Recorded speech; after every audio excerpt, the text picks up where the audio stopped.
Perception is power. लेकिन China जो इस समय कर रहा है वो केवल परसेप्शन कर रहा है या फिर इसके पीछे कुछ सब्सटेंस भी है। जैसे ही टैरिफ स्टार्ट हुए, डोनाल्ड ट्रंप ने कहा कि अब चीजें बदलने वाली हैं, ग्लोबल इकोनॉमी शेप होगी उन टर्म्स पर जो यूएसए चाहेगा। तो कई देशों ने कहा कि चलो ऐसा करते हैं, नेगोशिएशन कर लेते हैं, डायलॉग कर लेते हैं, बीच का रास्ता निकालते हैं। लेकिन चाइना ने कहा झुकेगा नहीं। मतलब कहा कि अगर आपने 125% टैरिफ हम पर लगाया तो हम भी 125% लगाएंगे। यूएसए ने कहा अच्छा ठीक है, लो हम 145% टैरिफ लगाएंगे, यानी कि 145% इंपोर्ट ड्यूटी लग जाएगी। जो लोग पहली बार इस इशू को समझ रहे हैं तो बता दूं, अगर चाइना से कोई सामान 100 रुपीज में आता है, हम रुपीज मान लेते हैं, 100 रुपीज में आता है और यूएसए में एंटर करता है, तो अगर 10% ड्यूटी लगती है तो उसका मतलब है कि भाई इस पे 10 रुपीज इंपोर्ट टैक्स लग जाएगा। सोचो 125%, 145%, तो कितना ज्यादा महंगा हो जाएगा वो प्रोडक्ट जो चाइना से यूएसए में जा रहा है। और अगर महंगा हो जाएगा तो बिक्री इंक्रीज होगी कि डिक्रीज होगी? अरे भाई डिक्रीज होगी। तो क्या बिक पाएगा फिर चाइना से वो सामान? नहीं बिक पाएगा। तो वहां पर फिर वो कंपनियां बना पाएंगी क्या? नहीं बनाएंगी जब बिक ही नहीं रहा। और यूएसए दुनिया का सबसे बड़ा कंज्यूमर मार्केट है, तो जाहिर सी बात है भाई यूएसए इसका इस्तेमाल तो कर रहा है इस लीवर का अपने नेगोशिएशन में। चाइना ने कहा कि भाई हमें क्यों एक्सेप्शन मानकर चले जा रहा है। तो यूएसए के कई स्कॉलर्स कहते आए हैं कि यूएसए की हेजमनी को अगर कहीं से खतरा है तो वो चाइना से है। तो जाहिर सी बात है निशाना चाइना पे सबसे पहले होगा, सबसे ज्यादा टैरिफ भी चाइना पे ही लगाएगा। इनका कहना था कि एक्चुअली चाइना ना रेस्पेक्ट नहीं करता ग्लोबल रूल्स की, और चाइना और बाकी देश कह रहे हैं कि ये क्या बातें कर रहे हैं ट्रंप। खैर, लेकिन चाइना तो एक्सपोर्ट ओरिएंटेड इकोनॉमी है ना, यानी कि उसको अपना सामान बेचना है, इसी से उसकी कमाई होती है। तो फिर वो डर क्यों नहीं रहा? तो क्योंकि इस टैरिफ से तो भाई आपके एक्सपोर्ट पर इंपैक्ट होगा ही होगा, तो कुछ तो कारण होंगे। जरा समझते हैं। ट्रंप का जो पहला रूल था ना, उस समय पर भी यूएस और चाइना के बीच में ऐसा ही ट्रेड वॉर हुआ था। मतलब इस बार जो गेम प्लान है वो पूरी दुनिया के लिए है, इसका जो ट्रायल है वो चाइना के साथ पहले कर चुके हैं। तो 2018 में जब चाइना ने इसको झेला था तो उसी समय से चाइना ने तैयारी करनी शुरू कर दी थी। ये तो पहला रीजन है। अगर ये जियोपॉलिटिक्स का चेस बोर्ड है और ट्रंप ने कोई चाल चली है और फिर भी चाइना कॉन्फिडेंस में है, तो हमें समझना पड़ेगा कि कौन कौन सी चालें चाइना के दिमाग में है। एक एक करके समझते हैं। पहला देखिए, 2018 में 19.8% टोटल जो चाइना एक्सपोर्ट करता है दुनिया में, उसमें से 19.8% ये इनको करता था यूएसए को। तो उन्होंने कहा कि चलो अब हम यूएसए को ओवरऑल जो एक्सपोर्ट करते हैं उसको डिक्रीज करेंगे। प्लस अगर मैं टोटल जीडीपी की बात करूं चाइना का, तो उसका लगभग 2% ही है जो ये वाला एक्सपोर्ट बैठता है। तो चाइना को लगता है कि अगर इस एक्सपोर्ट पर डेंट आया भी तो पहली बात तो खाली हमें नुकसान नहीं होगा, आपको भी होगा, और हमें जो नुकसान है वो मैनेजेबल है। ऐसा नहीं है कि हमारी इकोनॉमी क्रिपल हो जाएगी। इसके अलावा और भी कारण है। जैसे यूएस ने सन 2000 से लेकर 2022 का अगर हमने डेटा निकाला तो पता लगा कि यूएस ने अपनी डिपेंडेंस चाइना पर 4 गुना बढ़ा दी, 4 गुना। और इसी पीरियड में जब हमने चाइना के डेटा को देखा तो चाइना ने अपनी डिपेंडेंस ऑन यूएस वो 50% घटा दी। तो यार ये तो चाइना को फिर कॉन्फिडेंस आएगा ही आएगा। अभी लगभग 532 ऐसी कैटेगरीज हैं, 532 ऐसी कैटेगरीज है, प्रोडक्ट कैटेगरी, जो एक्सक्लूसिवली यूएस से चाइना से ही लेता है, किसी और से लेता ही नहीं है। तो अगर इंपोर्ट ड्यूटी उस पर बढ़ाएगा तो वो सामान चाइना से यूएसए में और महंगा आएगा, तो उनके जो कंज्यूमर हैं उनको ही तो महंगा पड़ेगा। प्लस चाइना को पता है कि देखो हम हैं एक बहुत बड़ी economy in terms of population भी, मतलब मार्केट हमारी ह्यूज है। वो अलग बात है, हमारे यहाँ एक ह्यूज चंक ऑफ पॉपुलेशन ऐसी भी है भाई जिसकी खरीदने की क्षमता कम थी। तो 2018 से ही शी जिनपिंग एक शब्द का इस्तेमाल कर रहे हैं, कॉमन प्रोस्पेरिटी प्रोग्राम। इसका मतलब है कि जो नई मिडिल क्लास को क्रिएट करना है, क्योंकि दुनिया अगर चाइना के खिलाफ हो रही है, ऐसा शी जिनपिंग प्रोजेक्ट कर रहे हैं, दुनिया दुश्मन है हमारी, हम बढ़ रहे हैं, ये चिढ़ रहे हैं, हमें रोकना चाहते हैं। देखो कभी क्वाड बना लेते हैं, ऑकस बना लेते हैं, और ये देखो टैरिफ में हमें सिंगल आउट कर रहे हैं। ट्रंप ने बाकी सारे देशों को 90 दिन का रिलीफ दे दिया, उन पर 10% ही टैरिफ रखा, लेकिन हमें कोई ऐसा रिलीफ ही नहीं दिया। हम पर तो 125% से फिर 145% कर दिया। तो सिंगल आउट करके हमें गिराने की कोशिश है। तो वो कह रहे हैं कि अगर हम अपना डोमेस्टिक कंजप्शन बढ़ा लेंगे, यानी कि जितना हम उनको एक्सपोर्ट करते हैं तभी हमारी फैक्ट्री चल पाती है। अरे भाई खुद बनाकर खुद बेचेंगे, तो अपने अंदर ही बेचेंगे, तो इंटरनल अगर सर्कुलेशन इकोनॉमी का होगा तो डिपेंडेंस कम होगी कि नहीं होगी? दूसरा, चाइना की सरकार का कहना है कि देखो टेंशन मत लो, हमारे मैन्युफैक्चरर्स तुम्हें जो लोन मिलता है उस पर इंटरेस्ट रेट घटा देंगे, प्लस तुम्हें एक्सपोर्ट की सब्सिडी देंगे, टेंशन क्यों ले रहे हो, एक्सपोर्ट की सब्सिडी मिलेगी। प्लस यूएसए एक बड़ी मार्केट है, मानते हैं, इसका वो फायदा उठाना चाह रहा है, लेकिन हमने बीआरआई ऐसे ही थोड़ा ना बनाया है, बेल्ट रोड इनिशिएटिव, उसके थ्रू हम अल्टरनेटिव मार्केट्स को पेनिट्रेट करेंगे, उनके साथ संबंध बनाकर रखेंगे और उनके साथ और ज्यादा बेचेंगे, और ज्यादा बेचेंगे तो पैसा आएगा। तो ये भी उनका एक चाल है। फिर उनका कहना पब्लिक ओपिनियन को देखिए, जैसे ये इन्फ्लेशन बढ़ेगा, जो कि यूएसए में ऑलरेडी बढ़ रहा है, तो कहां की पब्लिक मैनेज करनी ज्यादा मुश्किल है। भाई यूएसए डेमोक्रेसी है, तो ट्रंप के खिलाफ ज्यादा मतलब लोग सड़कों पर आएंगे, लेकिन चाइना है भाई, चाइनीज कम्युनिस्ट पार्टी की डिक्टेटरशिप, उन्होंने कहा हमें क्या है, हम तो अपनी प्रोपेगेंडा मशीनरी ऑलरेडी हमने लगा दी है, हमने तो कह दिया है कि जो सेंचुरी ऑफ ह्यूमिलेशन जो चाइना ने झेली थी, जब यही वेस्टर्न ताकत ने हमें कंट्रोल करने की कोशिश करी थी, हमें एक्सप्लॉइट किया था, उससे हमने बचाया था जब कम्युनिस्ट रिवॉल्यूशन आया था, तो अब ये दोबारा से ये ताकतें हमारे खिलाफ आ गई हैं। तो अगर इकोनॉमी में टर्मोइल आया भी तो जनता को पता है कि एक्चुअली निशाना कौन है, सीसीपी नहीं है, शी जिनपिंग नहीं है, निशाना तो ये अमेरिका है, तो वो तो अमेरिका को ही कहेंगे, और वहां की पब्लिक, यूएसए की पब्लिक कहेगी भाई तुमने ही शुरू किया था, ठीक तो चल रहा था भाई, ये क्यों टैरिफ वॉर तुमने किया। तो इनकी प्रोपेगेंडा मशीनरी ऑलरेडी लग गई है, ये वीडियो सर्कुलेट कर रही है इनकी मिनिस्ट्री चाइना में कि वी विल नेवर यील्ड, हम झुकेंगे नहीं भाई।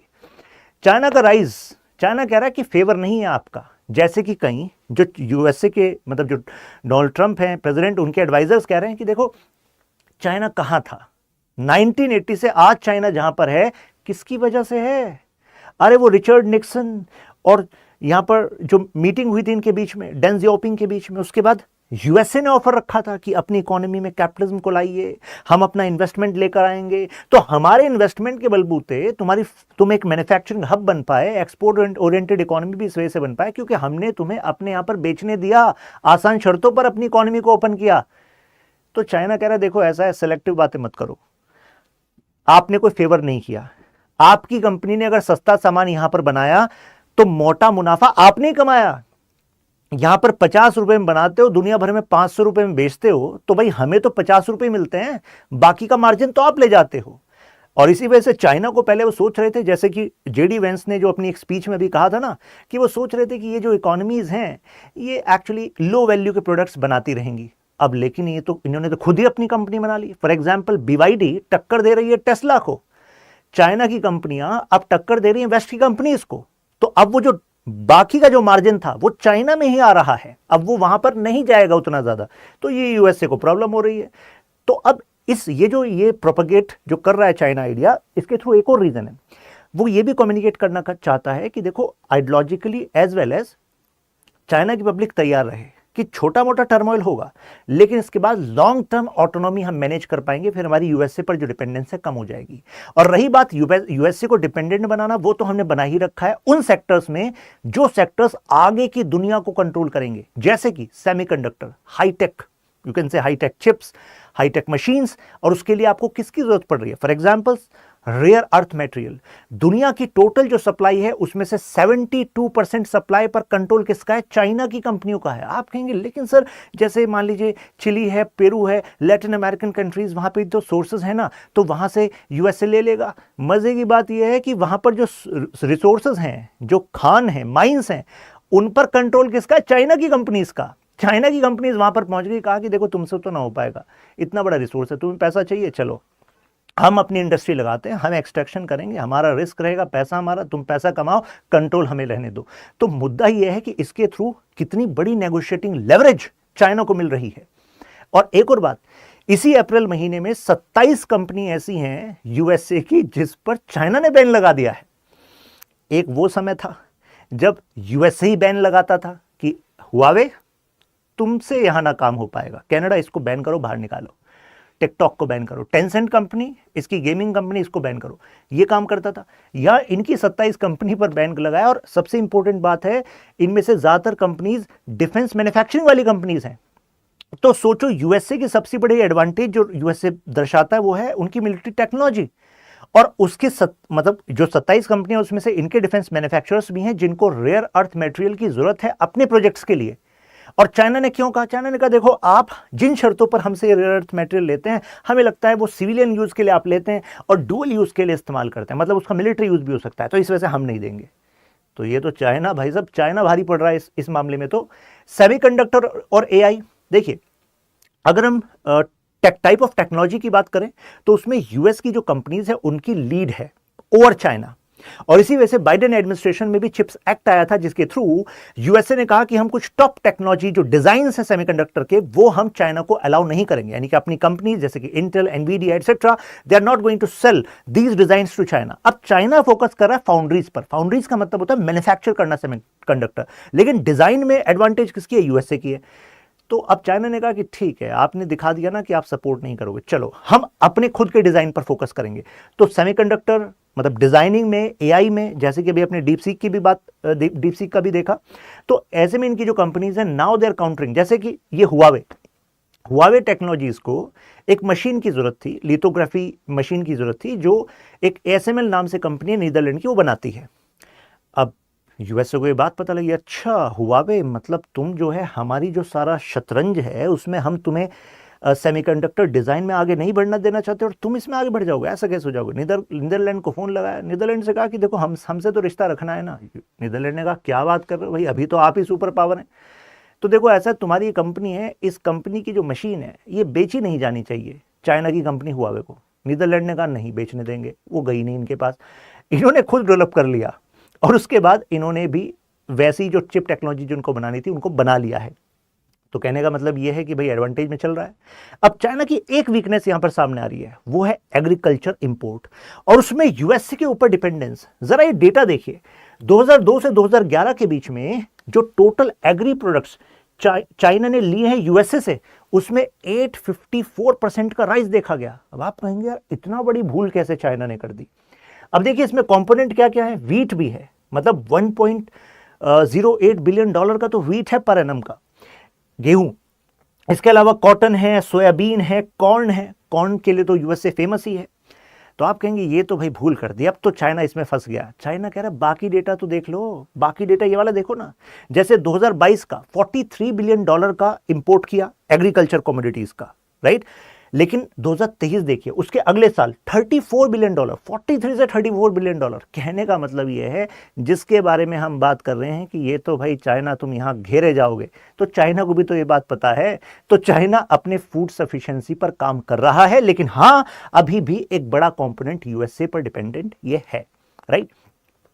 अच्छा, आप भी अपने डिपेंडेंस को डिक्रीज करिए, मतलब ये जो कंटेंट है जगह जगह से आपको सर्च नहीं करना पड़ेगा, डायरेक्टली आप मेरे साथ यहां पर कनेक्ट हो जाइए, यहां पर आपको मिल जाएगा। Now coming back to this topic, self sufficiency कैसे कर रहा है? वो टेक्नोलॉजी के थ्रू कर रहा है।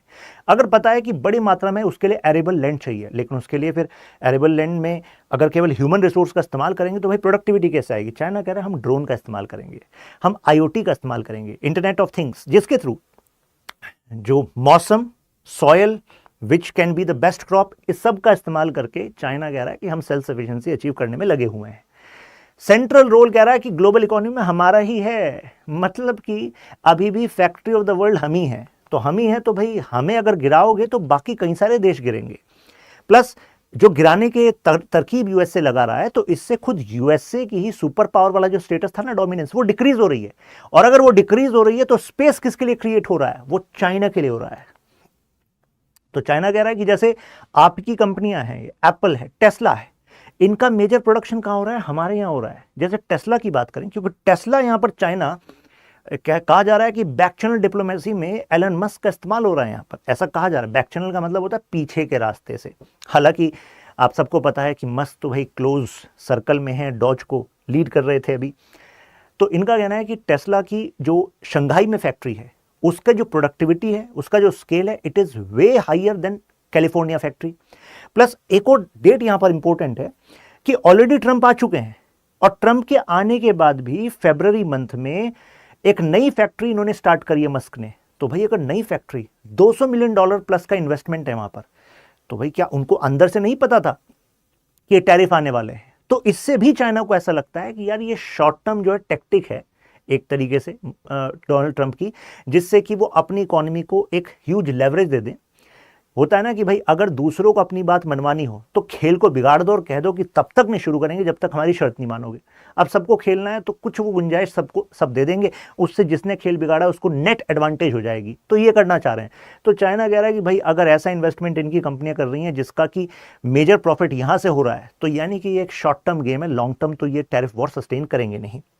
एक और इंटरेस्टिंग बात बताता हूं, जब टेस्ला ने इन्वेस्ट किया था शंघाई में, तो चाइना की सरकार ने अपने सरकारी बैंक को कहा कि अरे मस्क को $1.4 बिलियन मात्र लोन दो और सस्ता दो। भाई इतना एहसान क्यों चल रहा है यहां पर? फिर जो अभी चाइना के प्रीमियर हैं, मतलब इक्विवेलेंट टू प्राइम मिनिस्टर, यानी कि सेकंड रैंक हो गई आफ्टर शी जिनपिंग, ली कियांग, जब पहली फैक्ट्री मस्क ने वहां पर लगाई थी अपनी टेस्ला की, तो उस समय शंघाई को जो लीड कर रहे थे वो यही कर रहे थे, ली कियांग। और ली कियांग की तब से ज्यादा करीबियां बताई जाती हैं मस्क के साथ। और एक और एहसान है यहां पर, भाई उस एहसान को कैसे चुकाओगे? वो ये है कि वहां पर कॉर्पोरेट टैक्स था 25%, लेकिन टेस्ला को वहां पर 10% छूट दी गई थी, यानी कि 15% रखा गया था। और सोचो यार, करोड़ों का इन्वेस्टमेंट है, उसमें अगर 10% की छूट मिल रही है आपको, तो यार कितना बड़ा अमाउंट है। तो ये सब जो इन्होंने किया है मस्क के लिए, तो कहीं ना कहीं बैक चैनल से वो फायदा जो है कई सर्कल्स में मतलब कई सर्कल्स में जाता है वो, और वो सभी सर्कल्स बैक चैनल से फिर चाइना की सीसीपी अपने लिए इस्तेमाल कर रही होगी। तो ऐसा भी अंदेशा लगाया जा रहा है। यही बात है जो मैं आपको बता रहा था। प्लस चाइना का कहना है कि देखो अब ऐसा है, जियोपॉलिटिक्स में ना अगर एक जगह प्रॉब्लम होती है ना, तो नए मौके को भी लेकर आती है। मैं एग्जाम्पल देता हूँ, जैसे एशिया की पॉलिटिक्स को समझो आप, जापान, साउथ कोरिया, अगर मैं फार ईस्ट की बात करूं, अब ये देखो, ये साउथ कोरिया, जापान जो है किसके एक्सेस का पार्ट कहे जाते हैं? यूएसए के एक्सेस का पार्ट कहे जाते हैं। अरे जापान तो एलाय कहा जाता है ना यूएसए का, ये तो स्ट्रेटेजिक एलाय है, क्वाड में भी जापान बैठा है। लेकिन यहां क्या हो रहा है? चाइना कह रहा है अच्छा तुम्हारे टैरिफ वॉर से हम भी परेशान, जापान भी परेशान, साउथ कोरिया परेशान, तीनों आकर एफटीए साइन करने की बात कर रहे हैं। इसको कहा जा रहा है ईस्टर्न ट्राइंगल। तो ये तो यूएसए के लिए एक बहुत बड़ी हार वाली बात हो जाएगी कि Japan, south Korea, capitalist economy जिसको बनाने में यूएसए का भी रोल था, अब वो चाइना के साथ एक ट्रायंगल बना रहे हैं, एफटीए करेंगे, तो इनके बीच की जो सर्कुलेशन होगी इकोनॉमी की, तो वो यूएसए पर इनकी डिपेंडेंस को कम कर देगी। दूसरा देखिए, ये साउथ चाइना सी में ये वियतनाम, फिलीपींस, इनके रिलेशन समझ में आ रहे हैं आपको यूएसए से? मतलब यूएसए तो सोच रहा था कि इसका इस्तेमाल करेंगे हम चाइना पर दबाव बनाने के लिए, लेकिन अब टैरिफ से ये भी परेशान है। तो ऐसे में यहां पर एक नई रेप्रोचमेंट स्ट्रेटजी दिख रही है हमारी चाइना की। वियतनाम में लगातार विजिट्स, कंबोडिया, मलेशिया, इन सब देशों में चाइना अब अपनी करीबियां बढ़ा रहा है। तो यानी कि जिस एरिया को हम यूज कर रहे थे चाइना को काउंटर करने के लिए, अब इस यूएसए की स्ट्रेटजी की वजह से वो खुद चाइना के पाले में जा रहा है। अब हमारे लिए भी सोचने वाली बात है कि भाई हम भी इसको स्ट्रेटेजिकली एडवांटेजेस मतलब यूज करना चाहते थे। जैसे वियतनाम को $50 मिलियन का क्रेडिट दिया था कि तुम हथियार खरीदो, चाइना तुम्हें परेशान करता है। फिलीपींस, जरा ब्रह्मोस की बारे में तुमसे बात करते हैं। तो अब अगर वो खुद चाइना के बारे में जाएंगे तो भाई फिर तो हमें भी नए डायनेमिक्स सोचने पड़ेंगे। यूरोपियन यूनियन, याद आ रहा आपको, यूएसए और European Union, trans Atlantic trade, trans Atlantic partnership, west के पास पावर कंसेंट्रेट रहती थी क्योंकि यूएसए और यूरोपियन यूनियन एक साथ खड़े होते थे। यहां पर देखिए क्या हो रहा है, जैसे टैरिफ डिक्लेयर होते हैं, यूरोपियन कमीशन की हेड कॉल करती हैं ली कियांग को, चाइनीज प्रीमियर को, कहती हैं कि we have to condemn it jointly, और हमें भी रिटेलिएशन करना पड़ेगा। तो इसका मतलब यह है कि यूरोपियन यूनियन, जो वेस्ट का एक आधा भाग मान लीजिए, वो अब यूएसए के पाले से जा रहा है। और यहां पर चाइना कह रहा है कि ठीक है, तो तुम क्या कह रहे थे? तुम कह रहे थे यूएसए के साथ मिलकर डीकपलिंग करोगे हमारी। डीकपलिंग का मतलब होता है चाइना पर डिपेंडेंस कम कर देंगे, सप्लाई चेन में चाइना का अल्टरनेटिव ढूंढेंगे। लेकिन अब तो यूरोपियन यूनियन का और ज्यादा क्लोजनेस दिखेगा हमें इनके साथ। और इनडायरेक्ट एक्सपोर्ट, एक नई तकनीक क्या, चाइना ऑलरेडी इसका इस्तेमाल कर रहा था, अब चाइना और ज्यादा करेगा, वो है लैटिन अमेरिका। यानी कि आपने जो टैरिफ लगाया है वो चाइना पर लगाया है ना, लेकिन चाइनीज कंपनी का इन्वेस्टमेंट लैटिन अमेरिका में भी है। ब्राजील में बीवाईडी ने इतनी बड़ी फैक्ट्री खोल दी है जिसमें 4000 एम्प्लॉइज हैं, और बीवाईडी की गाड़ियां वहां से यूरोप में भी जा रही हैं और यूएसए में भी। तो सोचिए, तो कहने का मतलब यह है कि आपकी बैकडोर में फैक्ट्री बना रखी है उन्होंने, मैक्सिको। अब वहां पर किसी मैक्सिकन कंपनी को रजिस्टर कराकर, जो भी वहां की कंपनी है उनको पैसा रूट करके, और इधर से चाइनीज कंपनी अपना भी उसमें स्टेक्स डाल देती हैं, और अल्टीमेटली वो चाइना की कंपनियों का ही तो प्रोडक्ट है जो मैक्सिको में मैन्युफैक्चर हो रहा है और बिक रहा है यूएसए में। और इससे वो फायदा ओढ़ ले रहे हैं जो यूएसए, कनाडा और मैक्सिको के बीच का जो एग्रीमेंट है, ट्रेड एग्रीमेंट, उसका ही फायदा ले रहे हैं। वहां से छोटे छोटे इंपोर्ट करते हैं कंपोनेंट्स चाइना से, मैन्युफैक्चर करते हैं और असेंबल करते हैं, मतलब मेजरली असेंबल करते हैं, उसको मैन्युफैक्चरिंग दिखाते हैं मैक्सिको में और बेचते हैं यूएसए में। तो वहां तो आपका जो टैरिफ स्ट्रेटजी है उसी को इन्होंने साइडलाइन कर दिया, तो बाईपास कर दिया। तो ये सारे हथियार हैं इनके पास जिसका वो इस्तेमाल कर रहे हैं। लेकिन ये भी कहा जा रहा है कि कहीं ऐसा तो नहीं कि चाइना ओवर प्ले कर रहा है, मतलब ओवर कॉन्फिडेंस में है। अब ऐसा क्यों कहा जा रहा है? क्योंकि अगर ये टैरिफ वॉर ऐसे ही लंबे समय तक बढ़ता रहा, और यूएस इतनी बड़ी कंज्यूमर मार्केट है, मैं एग्जांपल देता हूं, अगर कोई प्रोडक्ट 100 रुपीज का यूएसए में बन रहा है, ठीक, मतलब चाइना में बन रहा, मान लीजिए चाइना से समझाते हैं, और चाइना से वो यूएसए में इंपोर्ट हो रहा था, तो उस पर 10% लग रहा था इंपोर्ट। अब मान लो बढ़ाकर उन्होंने 125 कर दिया, फिर उसको 145 कर दिया, 145। तो सोचो 100 पर 145% लग गया टैक्स, इंपोर्ट टैक्स, तो कितना बड़ा अमाउंट हो जाएगा वो। अगर वही चीज अगर इंडिया में बन रही है, मान लो हमारी प्रोडक्टिविटी चाइना के कंपैरिजन में, मतलब हम महंगा बना रहे थे उस प्रोडक्ट को, मान लीजिए हम 120 में बना रहे थे, 150 में बना रहे थे, लेकिन हम पर इंपोर्ट ड्यूटी लग रही है 10% और उन पर लग रही है 145%। तो सोचो इंडिया का जो प्रोडक्ट है वो यूएसए की मार्केट में बिकने के लिए ज्यादा कॉम्पिटिटिव होगा कि नहीं होगा? तो ज्यादा बिक्री इंडिया के मैन्युफैक्चरर की यूएसए में हो सकती है कि नहीं हो सकती इस टाइम में? भाई 90 दिन तक तो टैरिफ वॉर चल ही रहा है, मतलब अभी फिलहाल तो चल ही रहा है, आगे क्या होगा वो तो देखा जाएगा। तो पॉइंट है अभी 10% टैरिफ है, अगर बढ़ता है तो फिर तो सिचुएशन देखनी पड़ेगी। बट पॉइंट है कि ये चाइना का जो अल्टरनेटिव सप्लाई चेन है, केवल इंडिया ही नहीं और देश भी इस मौके को यूज करने में लगे होंगे। जैसे कि ये CLV Nations, Cambodia, Laos, Vietnam, ये ऑलरेडी चाइना के अल्टरनेटिव के रूप में अपने आप को इंडस्ट्रियल हब की तरह काम करने में लगे हुए हैं, बेस को बनाने में लगे हुए हैं। तो ऐसे में चाइना को लॉन्ग टर्म में देखना होगा कि ग्लोबल इकोनॉमी में अल्टरनेटिव बनने में ज्यादा समय नहीं लगता। अगर बेस ऑलरेडी बना हुआ है, बस मार्केट कनेक्शन और वो जो साइकिल है सप्लाई चेन की वो चलने की जरूरत होती है। तो ऐसा ना हो कि लॉन्ग टर्म चाइना को नुकसान हो जाए, ये भी कहा जा रहा है। खैर, कंक्लूजन के तौर पर हम ये कह सकते हैं कि जो अभी टैरिफ है उसने एक ग्लोबल अनसर्टेनिटी तो ला दी है, रिसेशन जैसी टेंशन, जॉबलेसनेस जैसी टेंशन केवल यूएसए में नहीं कई इकोनॉमीज में आ गई है। इससे ये भी सीखने के लिए मिला है कि जब तुम्हारी चीजें सब कुछ सही चल रही हो, वही समय होता है रीअसेस करने का कि तुम्हारी डिपेंडेंस कहां कहां किस किस पर है, किस तरह की है, और उसी समय रहते उस तरह की डिपेंडेंस को डिक्रीज करते रहना चाहिए, क्योंकि डिपेंडेंस इज वीकनेस। और ये केवल इंटरनेशनल रिलेशंस पे यूज नहीं होता, लाइफ में भी यूज होता है। खैर, तो मुझे लग रहा है कि आपको क्लैरिटी इस टॉपिक पर मिल गई होगी। अगर सब कुछ है क्लियर, यू कैन मेंशन वाह इन कमेंट्स या अल्ट्रा क्लियर।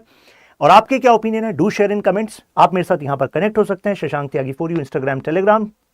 क्वेश्चन देखिए, discuss the implication of current tariff war emerging from US, how can India hedge its risk in current scenario. अच्छा क्वेश्चन है, इसका आंसर लिखकर आप यहां पर सबमिट कर सकते हैं टेलीग्राम में डायरेक्टली मुझे। फिर मिलते हैं, ख्याल रखिए अपना, जय हिंद।